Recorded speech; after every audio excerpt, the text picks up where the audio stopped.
I'd like to welcome everyone to the Humanities Now conversation today with Professor Caleb McDaniel. I'm Fay Yarbrough, and I'm a faculty member in the history department, as well as an associate dean in the School of Humanities. So today, I'll give you a really brief introduction to Professor McDaniel, who I'm sure many of you already know. And then he'll take it away and share his lecture / conversation with us. And then we'll have time at the end for lots of questions from all of you. So I hope people are ready to ask questions. We have turned off the chat feature. We'll turn it back on at the end so that you can ask questions that way, or you can raise your hand and actually talk to us and unmute your camera and let us see you and ask Professor McDaniel a question. So Professor Caleb McDaniel is chair of the Department of History and the Mary Gibbs Jones Professor of Humanities. He is a Pulitzer Prize winner for the book Sweet Taste of Liberty.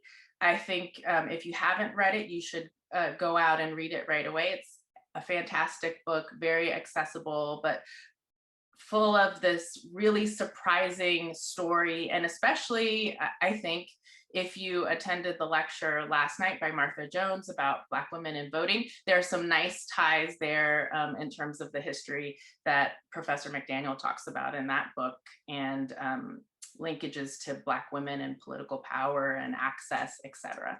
So without further ado, we will turn to Professor McDaniel. The last thing that I'll say before I let him have the floor is that part of this, of his talk with us today, comes from the class that he taught, the Big Questions course, Who Should Vote?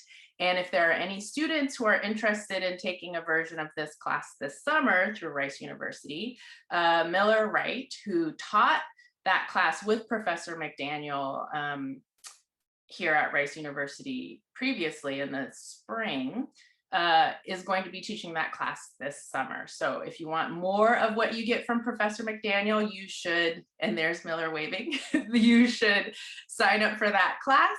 And again, I would urge you to read this Pulitzer Prize winning book, Sweet Taste of Liberty. So Professor McDaniel, without further ado. Thanks so much, Faye, and thank you to all of you for coming and spending your lunch hour with me. I want to make sure I know when we're supposed to wrap up. Faye, I'm not sure if I clarified that with you. Well, they can ask questions until 12:30. Okay, so you can take as much time in there as you No, I don't want to take all of that space, because I'm eager to create some space for conversation. But I will take just a moment to pull up some slides. So just give me a second to get that situated. And hopefully, Faye, you can give me a big thumbs up if you see a big thumbs up on your screen. Okay, wonderful. Well, as Faye mentioned, the topic for the Humanities Now conversation today, Who Should Vote, is borrowed directly from a class that I taught along with Miller Wright and Maki Kodama in the spring 2020 semester. And so we were doing this Big Questions class, right? We started in the before times, before COVID hit, and then about midway through, we made the transition to remote learning. But nonetheless, it was, I think, a wonderful experience for me, and I hope for the students as well, to tackle a big question in the humanities. And this was part of a series that Dean Kathleen Canning has supported in the school to introduce students at Rice to the kinds of timely questions in the present, big questions in the present, that the humanities can help us to tackle and answer. And so that's the whole theme. We've had a series of courses that have been offered under this rubric, and some more great ones coming up next year. And if you're a student, I hope you'll keep an eye out for posters and advertisement about those. But this particular course, the Who Should Vote class, was tackling a question that was certainly a very timely one in the spring of 2020, but is quite possibly an even more timely question now, because in the aftermath of last year's election, there's been a lot of renewed conversation about voting rights and access to the ballot across the country. And in fact, a recent New York Times article reported that more than 250 bills are now pending in 43 state legislatures that would change voting laws in a way that would restrict access to the ballot. And so this question of who should vote and who should have access to the ballot and how access should be regulated, if at all, is a very timely question. It is a big question. And it's one that you might think is a question that's best suited to a law school or a department of political science. And certainly those disciplines would have a lot to say about this big question. But there's also lots of ways that the humanities as disciplines could approach this question. And if I were a philosopher, I might teach this course in one way, emphasizing the word should, because should is a very humanities word. It's a very philosophy word. It's a word that connects to ethical questions, and questions about ought and should are ones that philosophers are well equipped to answer. And so we could have taught this class in a way that focused on philosophical debates over time on the question of who should vote. Or perhaps some of you have taken classes in the politics, law, and social thought program. And if we were approaching this from a PLST perspective, then the readings would probably take us into theorists who write about the consequences of different political arrangements and perhaps both the advantages and disadvantages of different forms of political arrangements. If I were an English faculty member, then maybe I would focus on the ways that conversations about who should vote and even depictions of that we see in the media sometimes about voting and voting registration and the way that elections are monitored or handled.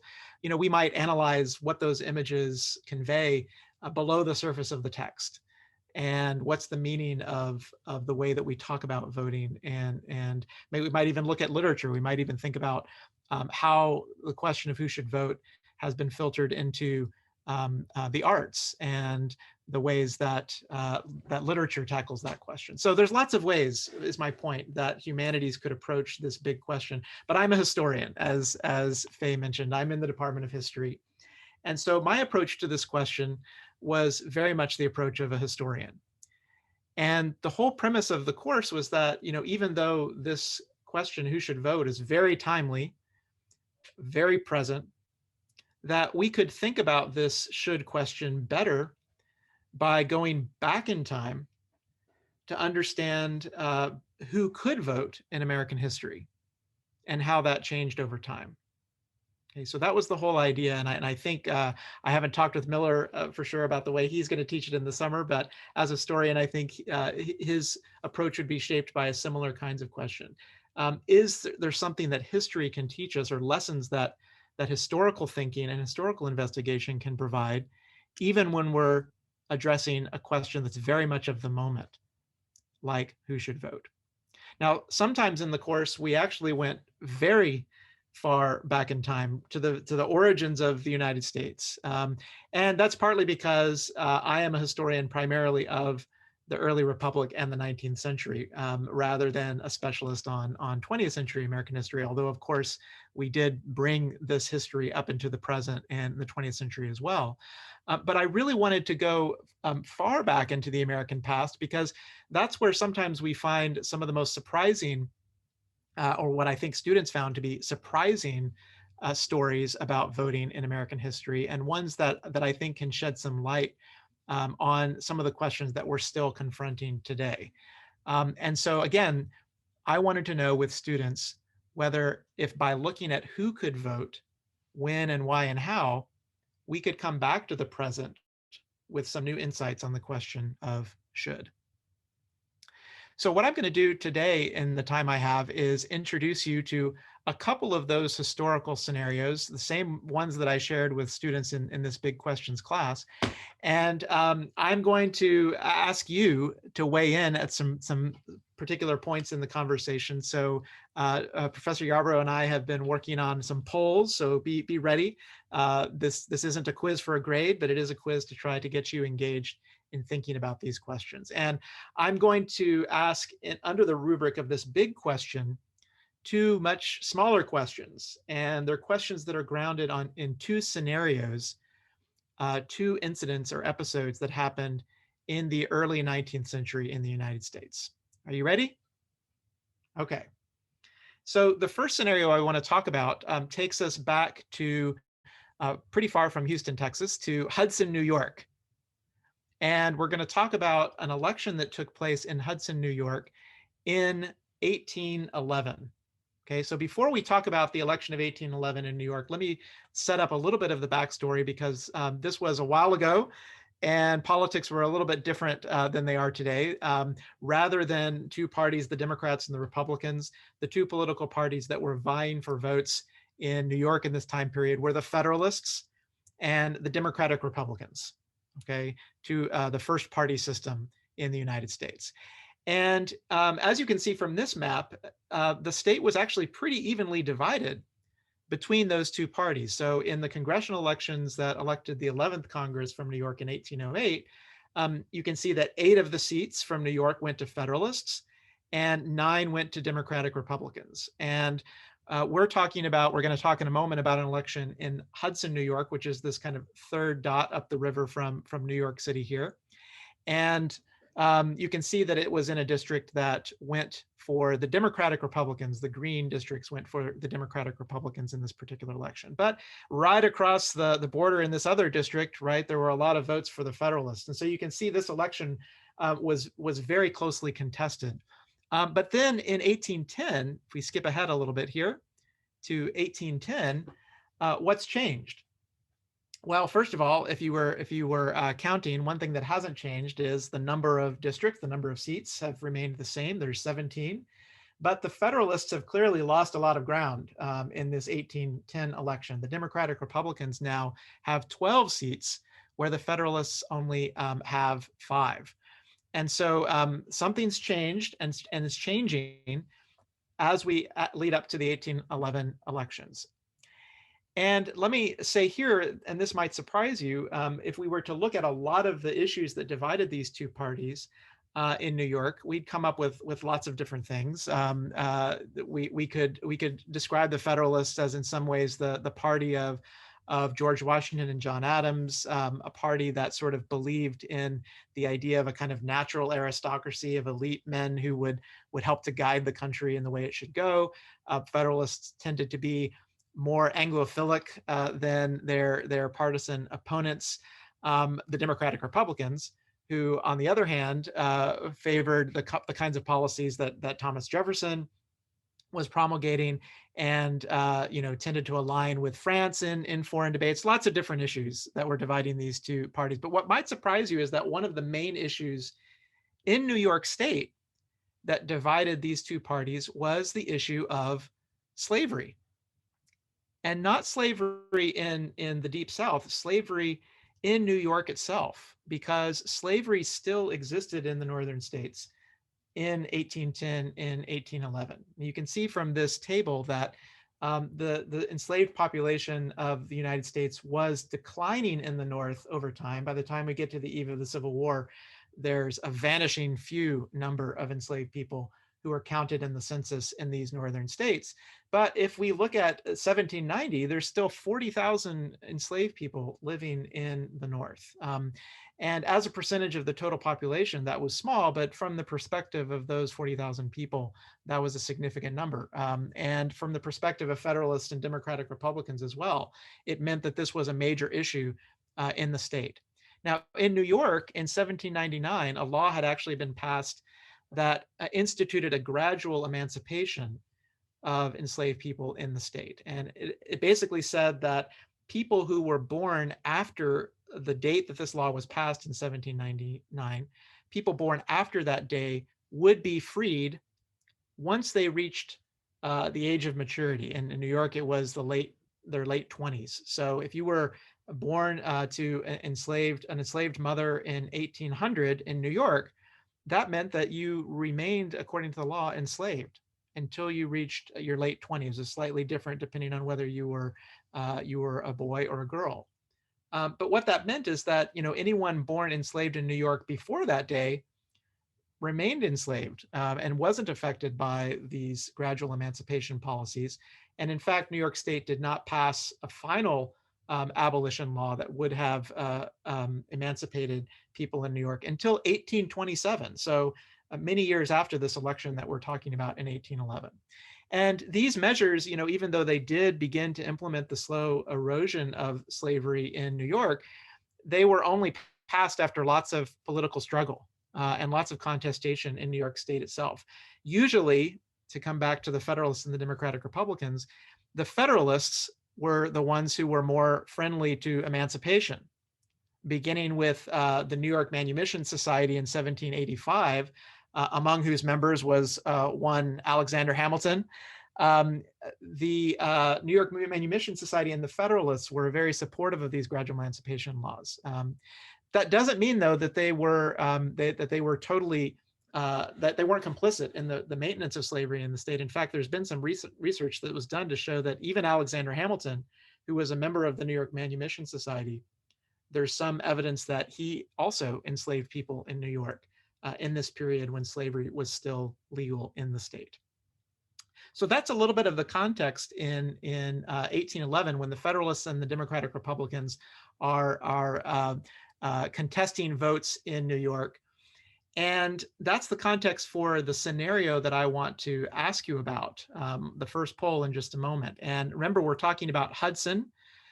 This is in Columbia County in New York. And on election day in 1811, a Black man named Robin showed up on election day, appeared before an election official, and said he was a free man, and he was there to vote for the Federalist candidate. Okay, now as you think about that scenario, Robin showing up to vote, let me also just point out that election day in 1811 in New York would have looked very different from the kinds of election days that you're probably more familiar with. This is a painting that comes from much later in the 19th century, in 1852. But this painting is more representative of what voting day would have been like in 1811 than it is what election day is like today in 2021. For one thing, you can see here that there is a politician in the center of the picture who's handing out his card to a voter who's literally, in line to take the oath and cast his vote. Today he wouldn't be allowed that close to the polling booth, so that's very different. There's also a difference over here. You can see that there's an elector who's coming to cast his vote, and he's being treated to a nice glass of whiskey, probably provided by one of the political parties who's vying for the vote. You can see there's children around. There's a lot of conversation. There's one elector here who's being kind of dragged to line. Maybe he's had one treat too many. But his friend is going to help him get up there and cast his vote. And one of the biggest differences here is that you can see there's an election official here at the front of the line who is administering an oath to this voter. And basically, if you wanted to vote, you just had to come and swear an oath that you met the qualifications to vote in that particular election, and then you cast your vote. There wasn't the same kind of registration procedures that we have today, where you would have to register to vote long before the election in order to be eligible to show up that day and vote. You just have to show up, meet the qualifications, swear your oath, and cast your vote. And so that's what Robin did. Remember, he was a Black man in 1811 in Hudson who showed up and got in that line and attempted to cast his vote. So here's the first question I have for you. Do you think, given everything that I've said, that Robin was allowed to vote in this particular election? And so Professor Yarbrough is going to show us a poll, and you can cast your vote. You think he was allowed to vote or he wasn't allowed to vote, and let's see what the results turn out to be.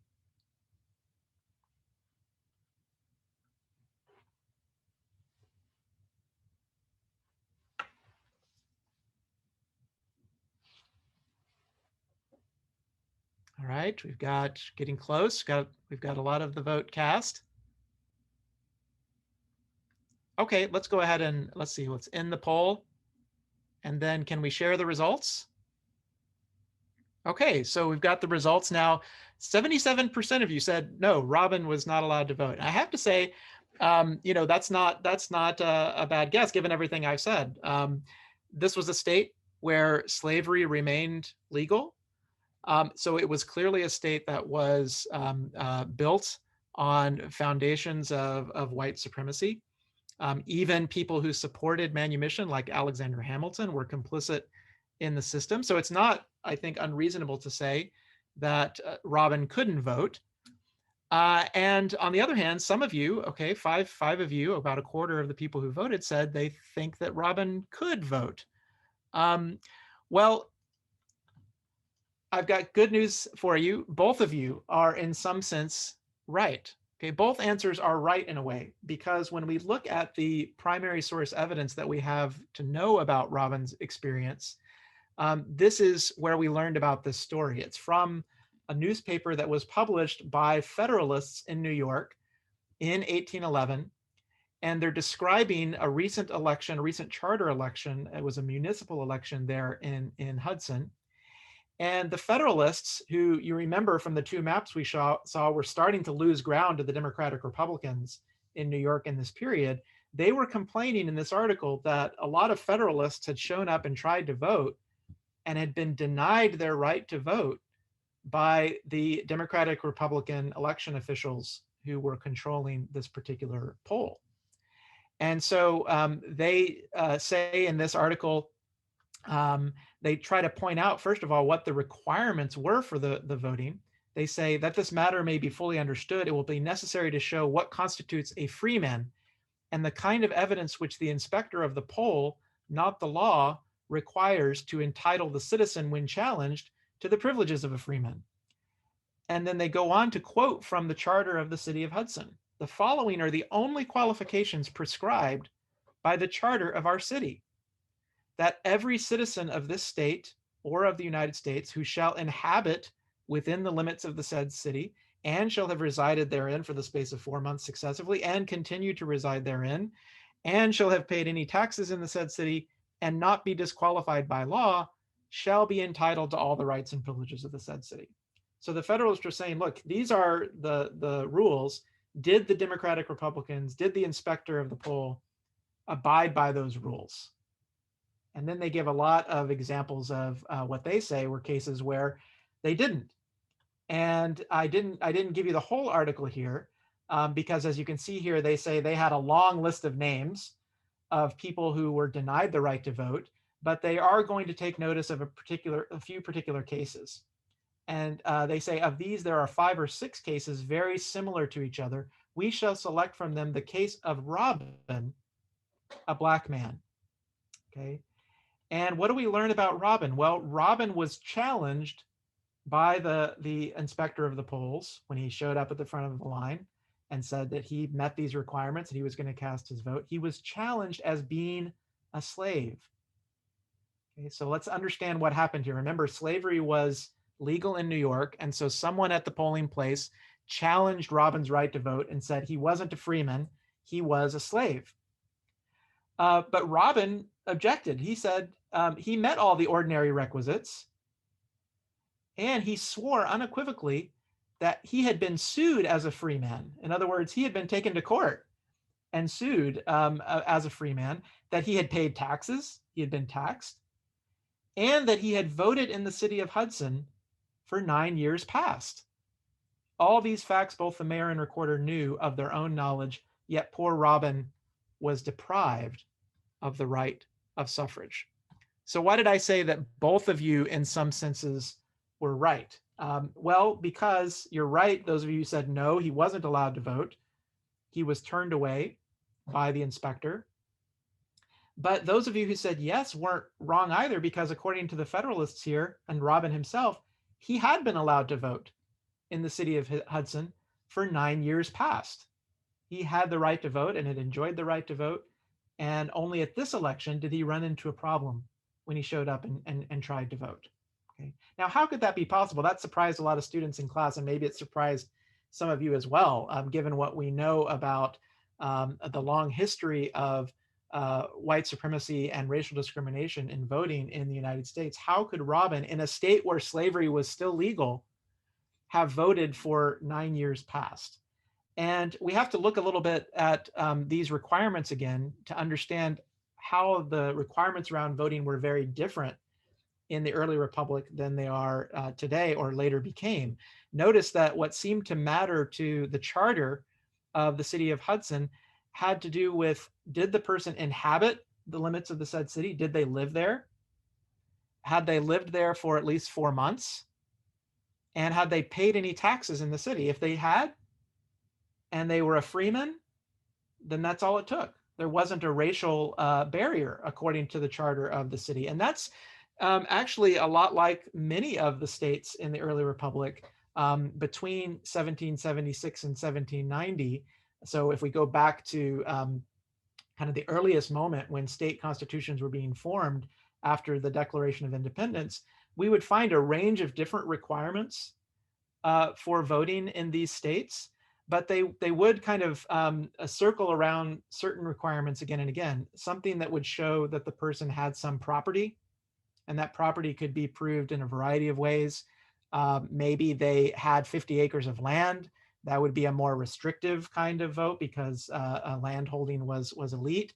Or maybe they didn't own land, but they did have enough cash to pay a kind of nominal poll tax, like in New Hampshire, which had one of the least restrictive voting laws in its 1784 Constitution, where if you just paid a head tax, that would have been a couple of dollars, essentially in today's money, then you had all the property you needed. You didn't even have to look in New Hampshire. You didn't even have to prove that you had resided in New Hampshire for a long period of time. You did have to be male, but there was no restriction with race. Now, we tend to think of poll taxes as restrictions to voting, and they did later become that, particularly in the 20th century South. But here, it was a way of lowering the barrier to voting. If in some states you had to own a lot of land, but in this state you just had to pay a simple poll tax, you could actually have access to the ballot. But notice that all of these states tended to focus on things like inhabitants in the state, residency in the state, property, and in some cases, but not all cases, gender. Okay, there were some states that didn't even specify that you had to be male. And only one of these states that we're looking at on this chart actually said that you had to be white. There wasn't a racial restriction. Okay, so that kind of explains to us how Robin was able, despite maybe our presumptions, to have cast votes for 8 or 9 years in Hudson prior to 1811.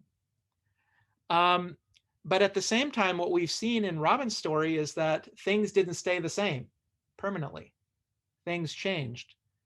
And particularly as partisanship increased and partisan needs began to shift, the Democratic Republicans, for example, realized that people like Robin, Black men, were more likely to vote for the Federalists who favored gradual emancipation and manumission laws than they were to vote for the Democratic Republicans who opposed those steps.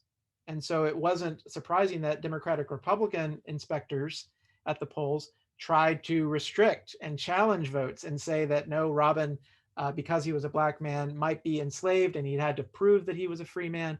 And so they would turn him away from the polls. And that kind of change and increasing restriction happened in a lot of states across the nation, particularly between 1800 and 1830. Many states that had once simply said that a voter had to be an inhabitant of the jurisdiction increasingly said they had to be a citizen, which was a more restrictive kind of requirement. Before that, you could actually not have naturalized. Maybe you weren't even a citizen, but you lived, you were an inhabitant of the jurisdiction. You could actually cast a vote under some constitutions that only required you to live there.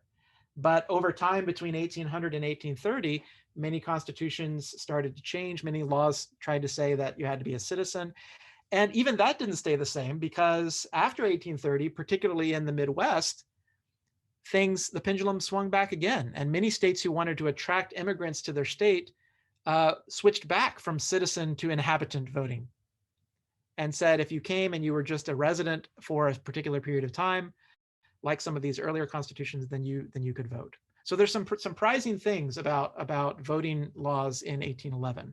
But before we talk about what that might mean in the present, I want to move right along to the second small question, the second scenario, that I want you to think about. And here we're going to talk about another potential voter, and his name was James Forten, who was born in 1766 and died in 1842. And I think I have time here. I'm going to have to test my Zoom skills, but I think I have time to actually show you a very brief video that was recorded by my friend and colleague, Erica Armstrong Dunbar, a wonderful historian whose first book, A Fragile Freedom, was about the free Black community in Philadelphia in the post-revolutionary period. And she recorded a video about James Forten that I'm going to see if I can share with you now. Okay, so let me try to share the sound so that you can learn a little bit about James Forten. Okay, is everyone seeing YouTube? All right. James Forten is one of the most well-known Black Philadelphians of the early Republic. He had a very large sail-making business, was very involved in abolitionist activity, was really a pillar of the free Black community. He was free-born and participated in the American Revolution. He in many ways is an example of Black promise in the early Republic. He is often not tied directly to Richard Allen, Absalom Jones, because he didn't attend Mother Bethel. He didn't attend those churches. So in many ways, he's not always directly connected to them, but quite often their activities gave financial backing for their mutual aid societies, for their educational institutions that they housed within their churches. One of the main differences between Forten and Jones and Allen was that he wasn't a preacher. He was a businessman and a philanthropist. He was seen as an example of an industrious man who really had a presence in Philadelphia, was respected by many, both Black and white. Okay, there's a very brief introduction to James Forten. And let me see if I can go back to my slides here. You saw a painting of him, but also there's a photograph of him that's believed to be James Welcome. Forten. So I'm Marvin Payne, what's your happening host here? and reader for this time we have together. All right. Here's a photograph that's believed to be of James Forten. And you heard a little bit from Professor Dunbar there about the free Black community in Philadelphia and the fact that it had churches and mutual aid organizations, many of them led by preachers like Richard Allen and Absalom Jones. But James Forten was not himself a preacher. So let me give you a little bit more detail about him than you saw in the video. He was born a free man, as Professor Dunbar said. His parents were free in Pennsylvania. And if you think about when he was born, 1776, that's before the American War for Independence. Forten actually, as a young boy, was in the crowd that stood outside the State House in Philadelphia to hear the first reading of the Declaration of Independence. And that meant that he also lived through the American Revolution and the passage of the very first gradual emancipation law passed in the nation. I told you about New York's, but Pennsylvania's was passed in 1780. And it was similar to the one in New York. It said that people born after a particular date would be freed once they reached a certain age.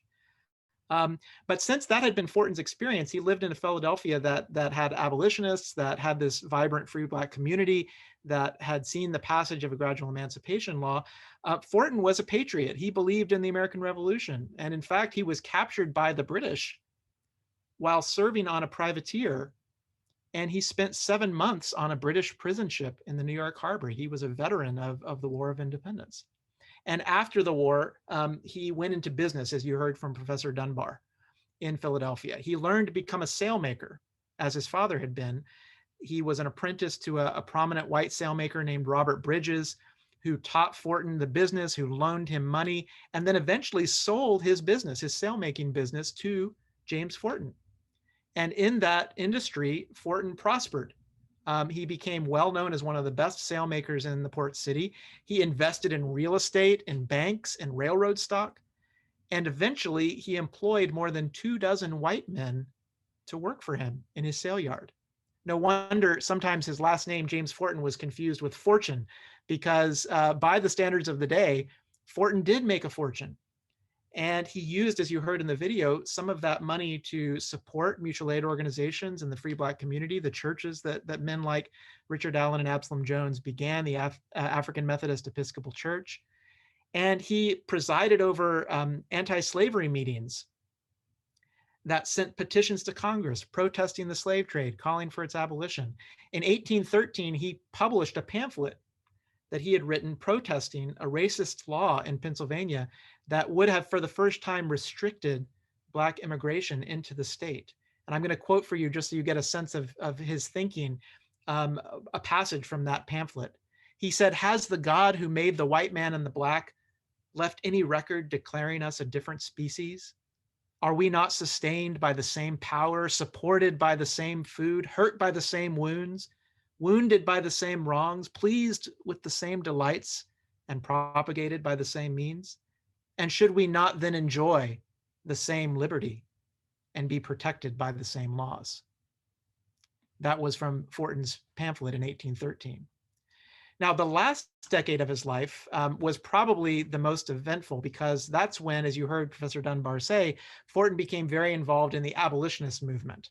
And if we come back to this chart we looked at earlier, you'll see that over the course of Forten's life, even as slavery was gradually disappearing in the North, it was booming and growing exponentially in the rest of the country. And so in the 1830s, an abolitionist movement led by free Black Northerners like James Forten mobilized to protest the growth and expansion of slavery. And they were aware that the expansion of slavery in the South also threatened the rights that free Black people had enjoyed in some northern states in the post-revolutionary period, because many of those slaveholding states passed constitutions that specified, for example, that voters had to be white. Between 1776 and 1790, the only states that had specified voters had to be white were, not surprisingly, major slave states: Georgia, South Carolina, and Virginia. And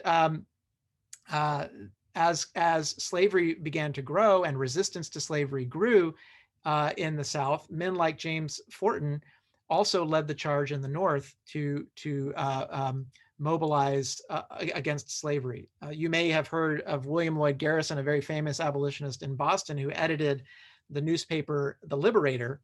Well, James Forten was the first and biggest financial backer of that newspaper. He used his proceeds from his sailmaking industry to write regularly for Garrison's paper and advance him hundreds of dollars in loans to keep it afloat at a moment when there were very few white Northerners who were willing to go out on a limb and call for immediate emancipation throughout the nation. Okay. The reason why so few did it is because it was extremely unpopular in the North, which, despite witnessing the slow disappearance of slavery, still depended a lot on the profits of the cotton economy in the South. And so abolitionists were very unpopular. And many of these efforts, led by Garrison and Forten, led to a violent backlash. In the summer of 1834, for example, a white mob of 50 to 60 men attacked James Forten's son, Thomas, in the streets of Philadelphia. A white neighbor who saw this happening actually followed the crowd out of respect for Forten, with whom he had done business, and learned that they were going to return 2 nights later to the predominantly Black neighborhood where Forten lived. And so sheriffs were there the next day to defend the neighborhood and make arrests of these white rioters.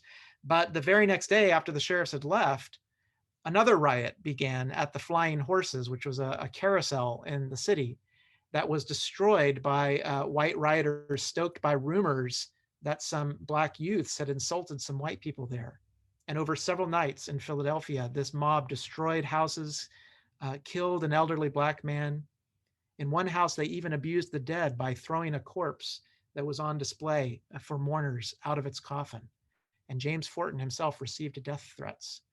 Gives you a little bit of the idea of what Forten and abolitionists like Garrison were facing in places like Philadelphia, where even efforts by white abolitionists to assemble and oppose slavery were met by mob violence.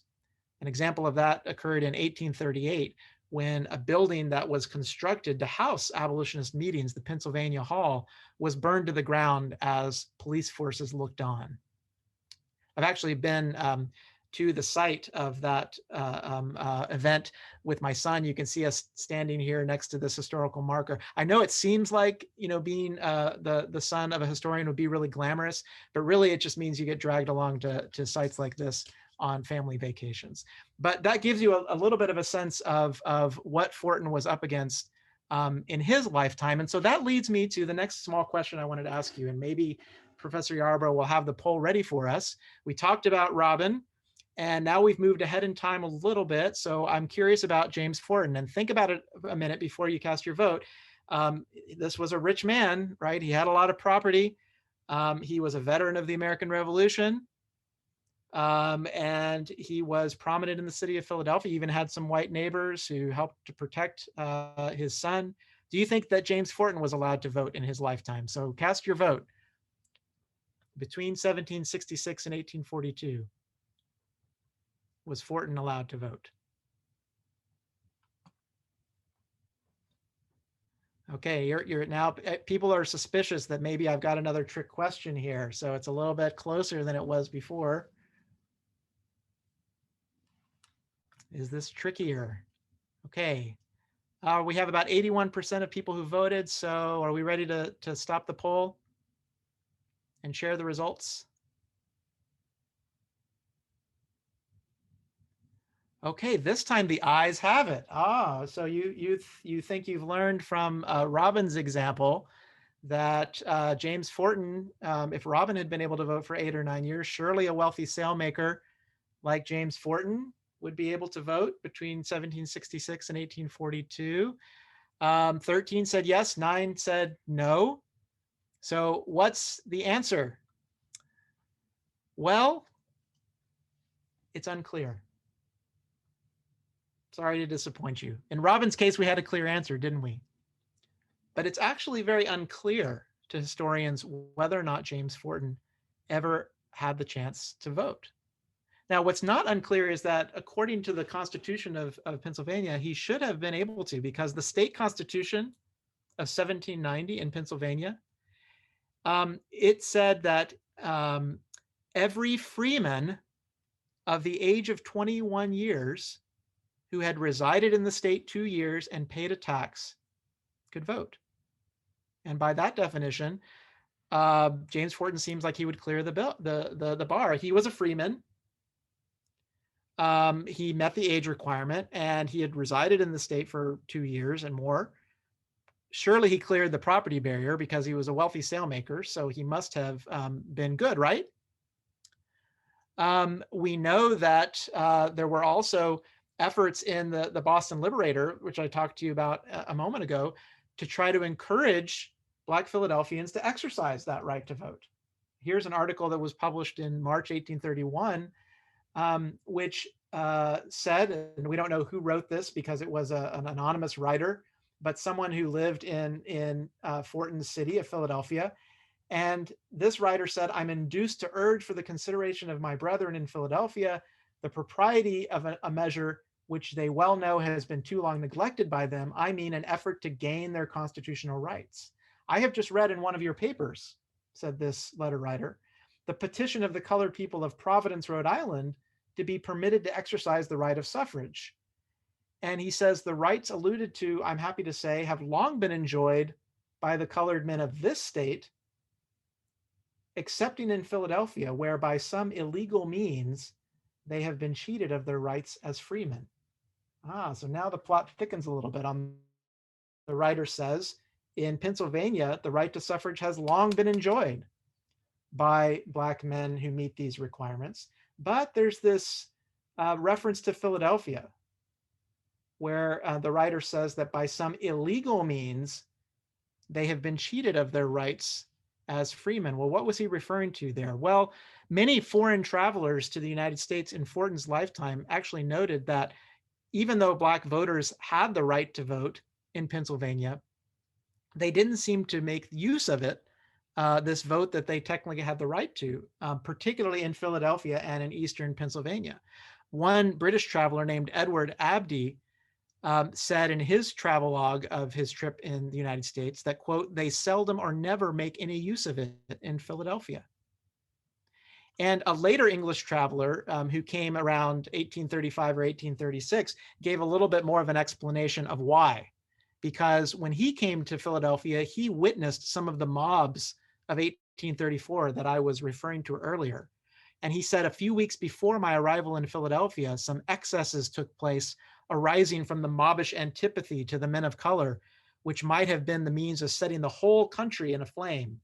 After insulting and cruelly beating numbers of black men in the public places of Philadelphia and hunting them about like wild beasts everywhere, one large body went to the quarter of the city principally inhabited by them, pulled down some of their dwellings over the heads of the inmates, and burnt others. Many of the colored people, he said, were so grievously maltreated that several died. And a few pages later, he turned to this question of voting rights. He said, in Pennsylvania, there is indeed no positive law to prevent their taking part in elections. And knowing this, I asked a Philadelphian why they did not come to the poll as others did. His answer was significant. Just let them try, he said. Just let them try. So one question is, did James Forten try? Did he try? Well, we know that there were Black Philadelphians who did try to vote despite the violence that they faced in Pennsylvania. In Luzerne County, for example, there was a case not long after these two travelogues were published where a local election inspector named Hiram Hobbs had turned away a free Black man like Robin, William Fogg, from the polls. And the inspector said that Fogg was not included in the Pennsylvania Constitution's meaning of the word freeman. According to Hobbs, freeman referred only to white men. But the county court actually ruled in Fogg's favor and said, no, he should have the right to vote. He was a freeman. There's no racial restriction in the Constitution. But the state Supreme Court overturned that ruling and sided with Hobbs, the racist election inspector. So that raises the question, well, did Forten, like Fogg, try to cast a vote as well? We have some evidence from a diary that was kept by a politician named Samuel Breck in 1822 that, as it says here, a man named Fortune or Forten, that's our guy, James Forten, had come up to him in the street and offered his hand to him and told him that at his late election to Congress, he had taken 15 white men to vote for me. Forten said that in his sale loft, he had 30 persons at work, among them 22 journeymen, 15 of whom are white, and all the white men went to the polls and voted for you. Right? What we can imagine here is Forten going to this scene that we saw earlier, where lots of people are getting in line to vote, and Forten took his white employees and tried to get them to vote for this candidate, Samuel Breck, who actually favored more anti-slavery policies and the protection of civil rights for Black Pennsylvanians. So maybe Forten attempted to vote on similar occasions like that, but it's unclear. We don't have any firm evidence that he did or he didn't. But what we do know is that in 1838, the state of Pennsylvania changed its constitution. And for the first time in 1838, the state of Pennsylvania added the word white to its constitution and said that only white freemen who met the other requirements would be able to vote. And that helps us explain why by the time we get to 1852, we can notice another feature of this painting of the county election, which is the racial homogeneity of the scene. As more and more states passed laws like this that explicitly limited the vote to white men, men like Robin and James Forten and his descendants were increasingly left on the outside of the polls, where they would remain until after the Civil War and the passage of the 15th Amendment. Now, Forten didn't take that change lying down. Right to the very end of his life, he died only 4 years after that change to the state constitution was made. Forten probably helped to bankroll another critical pamphlet that was published in Philadelphia called The Appeal of 40,000 Citizens Threatened with Disfranchisement to the People of Pennsylvania. And in this pamphlet, the free people of color in Pennsylvania said that in arguing for their own right to vote, they were actually pleading your cause as well as our own, they said. It is the safeguard of the strongest that he lives under a government which is obliged to respect the voice of the weakest. When you have taken from an individual his right to vote, you have made the government in regard to him a mere despotism, and you have taken a step towards making it a despotism to all. So if we come from those scenarios back up to the present for our closing discussion, what can we learn from history? That's the big question of this class. What can we learn from historical scenarios like Robbins and Fortin's that would help us to think about the question of who should vote in the present? And I'd like for you to think about that rather than telling you what to conclude from it. But I was struck by Professor Jones's lecture last night, the point that she made that the history of voting rights in the country is anything but unilinear. It's a story of continual struggle. It's a story in which gains are sometimes made and then lost, as we see in the case of Robin. It's a story where even people who had enjoyed the right to vote, like Fortin, couldn't always exercise the legal right to vote because of threats of intimidation and violence that prohibited them from going to the polls. Remember that telling line from the white Philadelphian, "Just let them try to come exercise their vote." And so the history tells us that the story of voting rights is not just a story of progress. It's one in which voting rights expansions and disfranchisement of others sometimes went hand in hand. And given our understanding of that history, I think it can inform the way we analyze and think about laws like the ones that are currently being considered in so many state legislatures across the country, even today, that would attempt to change yet again the extent of access that voters have to the polls. Thank you for your attention and your participation in those polls, and I'd be happy with the minutes we have left to entertain some questions. Thank you so much, Professor McDaniel. Okay, so at this stage, if you would like to ask a question, you can use the raise hand function, or I forgot how we turn back on the chat. Oh, I can do that. Okay. Okay. Or you can, excuse me, type your question in the chat for Professor McDaniel. My observation in the past is that sometimes it takes folks a second to think about things. So I use my prerogative as host and often ask the first question. And I just want to go back to this, the point you made about the lack of racial restrictions on some of those early voting rights. And if you could talk a little bit more about why you think the lack is there. Are they super progressive and we don't realize how forward thinking those various state legislatures were, or is something else at play? And then related to that, I think probably, especially in this particular moment, folks would be surprised by the allowing of non-citizens to vote. So if you could talk about those two things, how you want to talk about the lack of racial restrictions, and then even the lack of a citizenship requirement. Right. And I think that's, that's one of the, those are kind of related, and it's one of the most surprising things about these early voting laws to many students as well. Citizenship and what citizenship meant was very much in flux in this period. Really not until the passage of the 14th Amendment is there a national definition of what it means to be a citizen of the United States based in birthright, right? Anyone who's born in the United States, according to the 14th Amendment, is a citizen of the United States. But that was still a little bit in flux. Now, there was a naturalization law on the books as early as 1790 that did restrict naturalization to white persons. So there was a racial restriction there.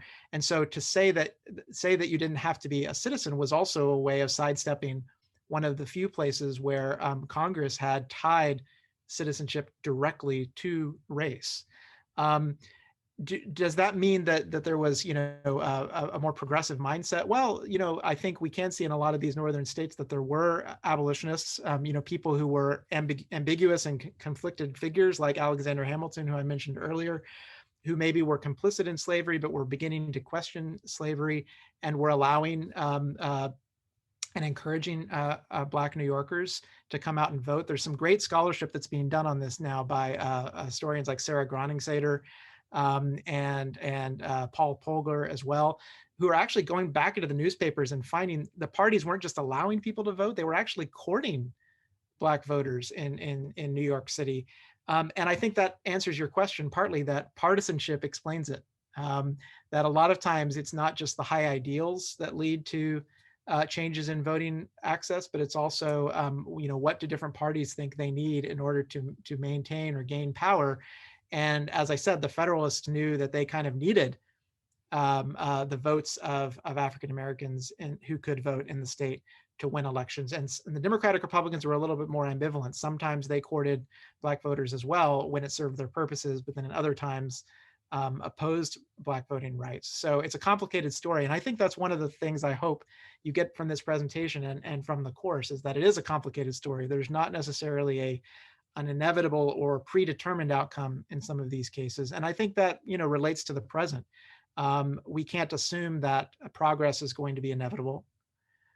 And at the same time, we can't necessarily assume that, increasing restriction and loss of voting rights is inevitable. It's partly up to us to determine what we will fight for and what will win. Thank you. I think we can do one more question from Frank Jones. Will the proposed federal legislation apply to state and local elections or just federal elections? I'm not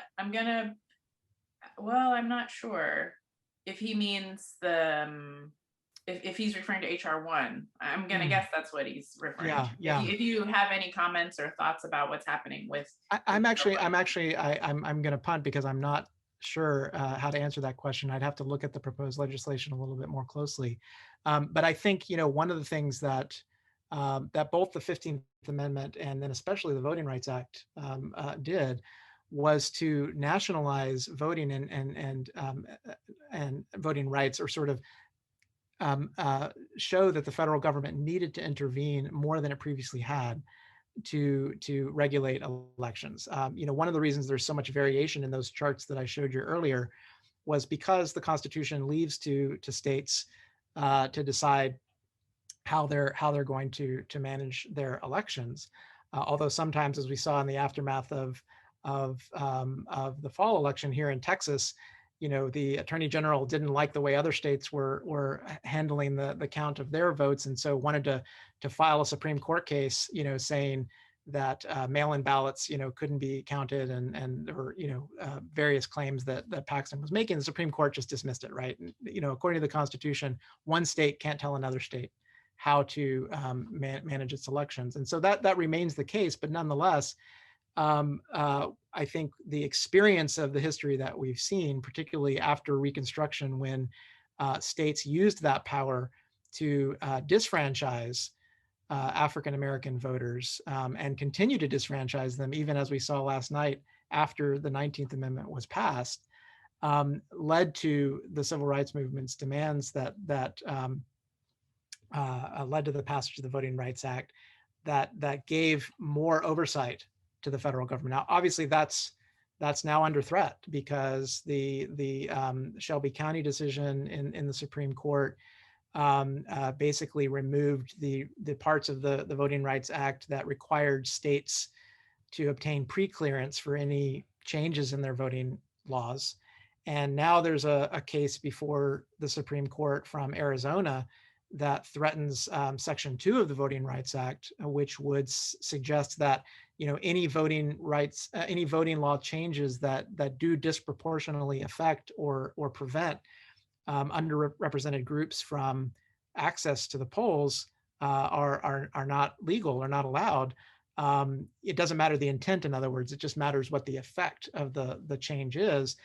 That's now going to be under consideration before the Supreme Court. So it kind of goes back to what we were saying earlier about the struggle ongoing, both between the federal government and state and local elections, between Congress and state legislatures, between state legislatures and state legislatures, between, that's kind of the history of voting in the United States, is that is a story of struggle and a story of contest that we can see continuing even today. Thanks so much. I know we've hit the hour, and folks probably have to get on other Zoom meetings. So we really appreciate all of you joining us here today. I want to remind folks again that there's a Humanities Now conversation that's going to happen with Travis Alexander on April the 7th. That's on plagues and protest. So please look out for information about that. I want to remind you again that Miller Wright will be teaching Who Should Vote this summer. And so I hope you'll think about that. And I also just, again, want to thank you for joining us for this conversation. I hope that what you've been getting out of these, if you've been a frequent attendee, is precisely what Dr. McDaniel talked about at the beginning of his remarks, which is the big questions of the day that we're thinking about, that we're dealing with as a society, about voting in terms of plagues and protests, thinking about COVID-19, thinking about, last semester we had someone talking about what the ethical thing to do is that you can use the skills that you're gaining in the disciplines of the humanities and the questions that we ask in the disciplines of the humanities to really tackle these important questions of the moment. And so that's why we've labeled this Humanities Now. And so I hope you see that today, and we'll see that in the next conversation we have on April the 7th. And again, we appreciate you joining us. Thanks so much. Have a good day, everyone. Thank you again, Dr. McDaniel. Thank you. Have a great day.